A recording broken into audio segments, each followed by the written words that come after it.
It represents the 5 inhabited continents of the world, united by Olympism, while the 6 colors are those that appear on all the national flags of the world at the present time.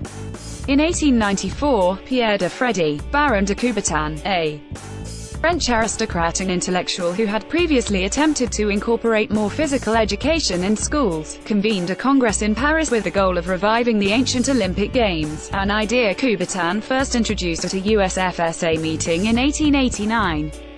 The Congress agreed on proposals for a modern Olympics, and the International Olympic Committee was soon formalized and given the task of planning the 1896 Athens Games. After the 1912 Stockholm Games, the first games featuring athletes from all 5 inhabited parts of the world, a design of 5 interlocked rings, drawn and colored by hand, appeared at the top of a letter Coubertin sent to a colleague. Coubertin used his ring design as the emblem of the IOC's 20th anniversary celebration in 1914. A year later, it became the official Olympic symbol.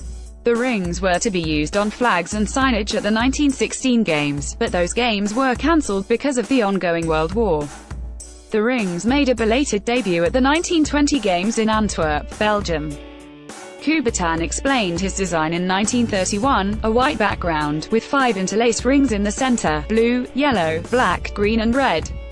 Symbolic, it represents the 5 inhabited continents of the world, united by Olympism, while the 6 colors are those that appear on all the national flags of the world at the present time. Coubertin used a loose interpretation of continent that included Africa, the Americas, Asia, Europe and Oceania. He never said nor wrote that any specific ring represents a specific continent.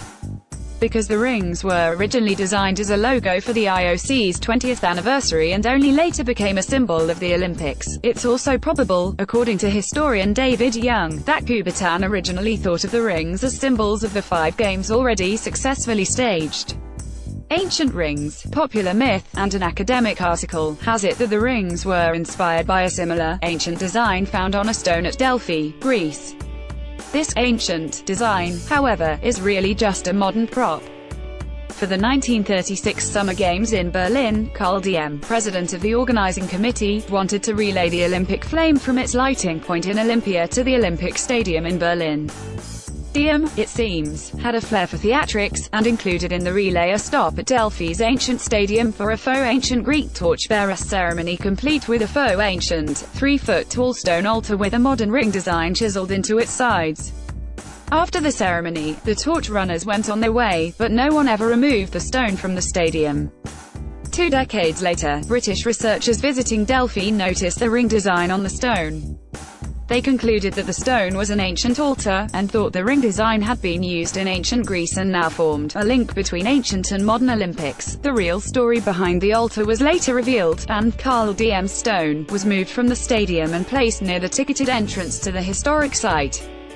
The inspiration for Coubertin's design seems to be a little more modern. 4 years before he convened his Olympic Congress, he had become president of the French sports governing body, the Union des Sociétés Acutes Françaises de Sports Athletiques, USFSA. Their union was formed from the merging of 2 smaller sporting bodies, and to symbolize this, a logo of 2 interlocking rings, one red and one blue, on a white background, was created and displayed on the uniforms of USFSA athletes.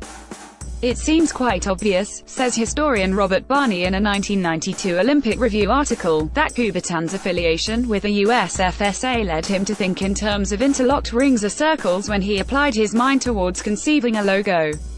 Indeed, a ring logo that would symbolize his Olympic movement's success up to that point in time. Circles, after all, connote wholeness, the interlocking of them, continuity. Lord of the Rings, the IOC takes their rings very seriously, and the symbol is subject to very strict usage rules and graphic standards, including the area covered by the Olympic symbol, the rings contained in an Olympic emblem, e.g. the 2008 Games emblem, can't exceed 1/3 of the total area of the emblem.